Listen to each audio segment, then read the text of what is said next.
今仔继续来看这个台湾的篮球坛，最近是风波不断。前后有球员吴桂颖、罗振峰甲陈静环涉嫌签缴拍假球。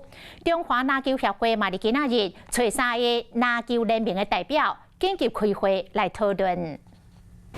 比照 FIBA 这样的方法跟规格，我们要求3个联盟及目前一共有15个球队，都要增设一个专职的人，专门负责这个涉赌及打假球的事件。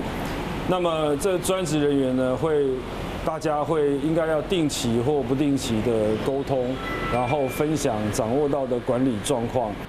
开会了后，篮球协会列出着4点的决议，像讲，这个球队都要增设着专职的人员，负责防签缴甲拍假球的事务，要求高额的违约金甲赔偿，要加强这个球队的管理甲处罚的规定，以及来整合着球员的合约甲设计师，希望全力来防止着破缴甲假球的事件。